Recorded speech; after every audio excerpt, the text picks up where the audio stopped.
Well, deliberately to take you down memory lane with this particular song. Now, for 46 years, music group Soul Brothers has been rocking crowds across the world and sticking to its own type of Mbaqanga. Members of the group have vowed to continue doing the genre as it is special to them. The group has released a captivating memoir titled The Life and Times.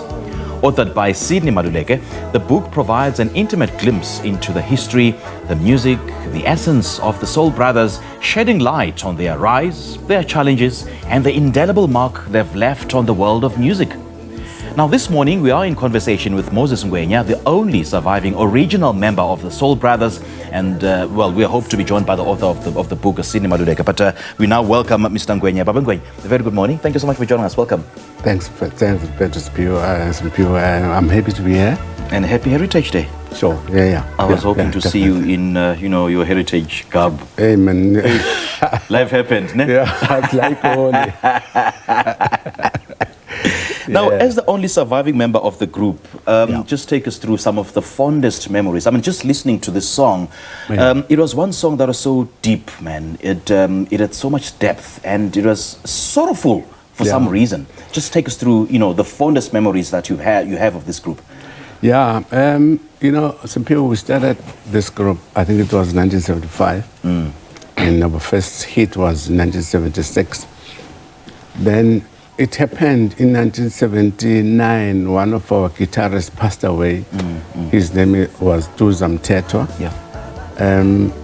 He's the first guy who passed away, who we started the band with. Those years was very bad for us. This track that's just played now is one of the tracks we composed after we lost him. Yeah.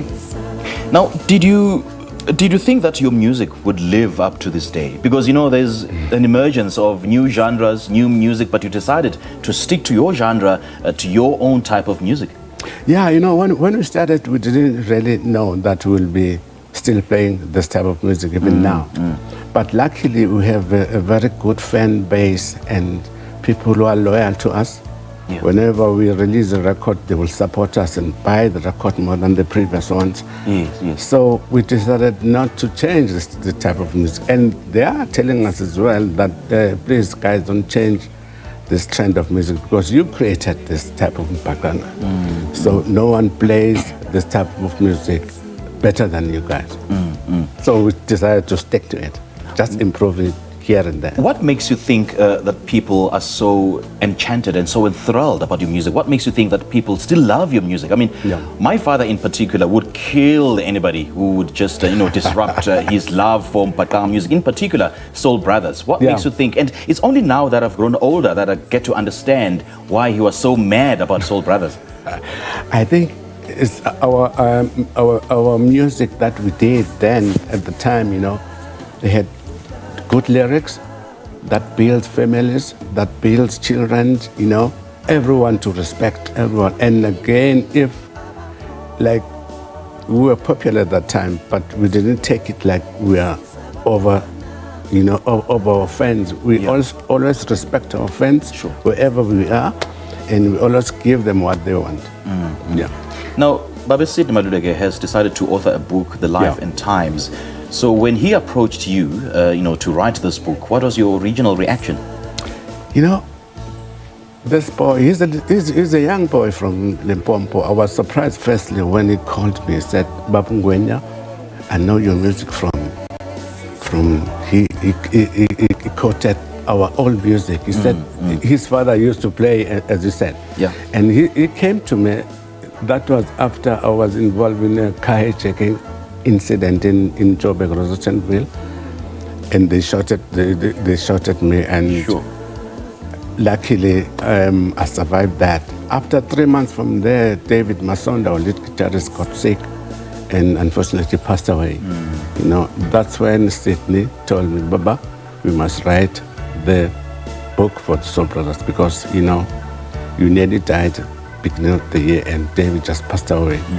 No one will tell this story better than you guys.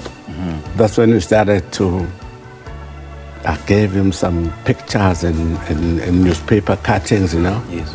And that's when we did the interviews so that you can put the book together.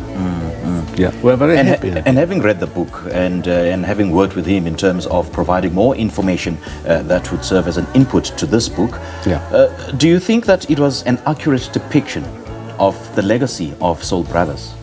Yeah. Do you think that he covered all the tracks, all the ground? And do you feel that there's certain information that he might have left out? No, I don't think, because he went to the families of the former members like David Masondo and Zenzele Mchunu. Yeah. He got all of the information from their families, not only from me, you know. And I think they told him the right story as well. Okay. And I see there's new members of this band. How is it like just performing and playing with them? It's so nice because, you know, that's what David Masondo and I wanted. You know, we want to involve the youngsters in this type of music so that they can improve it. Okay. Yeah. All right. Lovely chatting to you, Mbaqanga Ngwenya. Thank you so much for joining us. All the best. Thank you very much. All right, The Life and Times offers an immersive journey through sound and text of the Soul Brothers. We just spoke to, a member, the only surviving member of the group, Mr. Moses Ngwenya, about this particular group. All right, let's now take a quick break, and Morning Live will be back shortly thereafter.